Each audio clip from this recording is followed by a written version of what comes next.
있습니다. 제목은 우리가 이방인에게로 가노라라는 말씀입니다. 우리 어제 큐티에서 비시디아 안디옥 회당에서 바울이 구약의 일관된 이야기들을 얘기하면서 예수 그리스도의 복음을 얘기하고 경건한 유대인들에게 말씀을 알리는 얘기가 나옵니다. 그리고 거기 있는 사람들이 오늘 본문에서 요청합니다. 우리 다음 안식일에도 와서 이 말씀을 가르쳐줘 라고 얘기를 하지요. 그리고 그 모임이 해당에서 모임이 끝났음에도 예수님을 믿는 사람들이 더 많이 늘어났고 또 그 이후에 회당장 밖에서도 그들을 따르는 우리가 생긴다고 말씀은 하고 있습니다. 바울과 바나바는 그 믿음을 따르는 사람들에게 은혜 안에 거하라 라고 얘기하고 그 다음 안식일에 계속 말씀을 전하는 얘기가 오늘 본문에 나오고 있습니다. 그런데 이 무리가 늘어나니까 바울과 바나바를 시기하고 질투함으로써 그 말들에 비난하고 하는 말이 나옵니다. 그때 46절 말씀에 오늘 저희의 본문의 제목이 나옵니다. 먼저 이 복음이라는 것이 유대인에게 향했지만 그리고 이 복음이 받아들이지 않는다면 이방인에게로 향할 것이다 라고 얘기를 하고 있습니다. 그런데 그 얘기를 들은 이방인들이 너무 좋아하고 그러면서 더 많은 사람들이 예수 그리스도를 믿는 일들이 일어납니다. 차에서 이 구원을 거부한다고 한다면은 이 구원이 이방인에게로 향할 것이고 이것을 위해서 그들은 부름받았다고 얘기합니다. 이것을 듣고 기뻐했던 이방인들은 너무 기뻐하고 찬송하며 하나님 믿는 사람들이 늘어났다고 말하고 있습니다. 여기서 믿기로 작정된 사람들이 다 구원을 받았다라고 얘기를 하고 있습니다. 저는 이것을 두 가지를 나눠서 보는데요.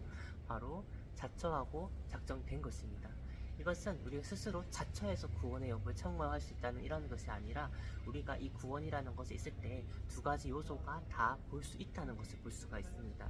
이것은 자유의지와 하나님의 예비되심이 서로 조화로움이라고 저는 생각을 하는데요.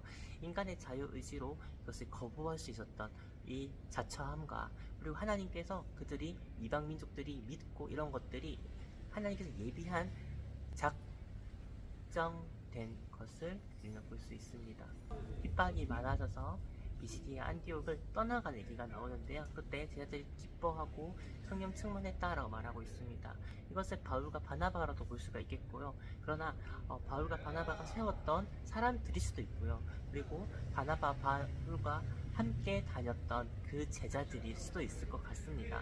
제자들이 바울과 바나바와 함께 했던 제자들이든 바울과 바나바가 세웠던 비시디아 안디옥의 제자들이든 그 핍박과 환난 속에서도 기뻐하고 성숙했다는 것이 정말로 중요한 포인트인 것 같습니다. 저는 오늘 사도행전 13장 42절부터 52절 말씀을 묵상하면서 두 가지를 묵상했습니다. 첫 번째는 이방민족에 대한 하나님의 작정하심, 그리고 유대인들이 이것을 거부하는 자처함, 이 자유의지와 하나님의 예비하심의 조화로운 것들이 바로 이 구원을 이루는 것에 정말 중요한 것입니다. 그래서 하나님의 예비하심도 중요하고 또 우리가 이 믿음을 선택하는 자유의지도 중요하다는 것을 저는 생각되었습니다. 저는 오늘 묵상했던 두 번째는 바로 성령 충만과 기뻐하심입니다. 환난과 어려움과 화핍박 속에서도 제자들은 기뻐하고 성령 충만했다고 오늘 본문의 말씀을 마지막을 하고 있습니다. 우리는 영원한 것과 영원하지 않는 것을 알 수가 있는데요. 바울과 바나바는 영원하지 않는 핍박과 환난과 변화되는 그것 속에서도 바로 영원한 성령 충만한 생명이 있었기 때문에 그들은 기뻐하고 성숙을 했다는 것을 알 수가 있습니다. 오늘날 우리에게 복음을 전할 때, 복음으로 살아갈 때 핍박과 환난과 어려움과 역경이 따라올 수가 있습니다. 바울과 바나바처럼 그들은 영원한 생명이신 진리이신 변함없는 그것이 그들의 삶을 지탱했다는 것을 볼 수가 있습니다. 사랑하는 여러분들도 오늘 말씀 묵상하면서 무엇이 묵상하셨나요? 저는 이 두 가지를 묵상하였습니다. 우리가 살아가면서 하나님의 예비하심가 있고 또 내 자유의지와 내가 작정했던 이 헌신이 얼마나 소중한지를 알게 되었습니다. 우리가 무언가를 도전하고 우리가 어떤 삶을 살겠습니다 헌신할 때 그 안에서는 하나님의 예비하신 작정되심이 있었다는 것과 또 내가 그것을 선택했었다는 그 자유의지가 정말로 조화롭게 이루어가신 하나님 아름다운 그 그림이 오늘 이 아름다운 발리 땅에서 저는 한 번 더 묵상해 봅니다. 그리고 다시 한 번 더 여러분들을 사랑하고 축복하며 오늘 이 큐티 나눔을 마무리하도록 하겠습니다. 샬롬.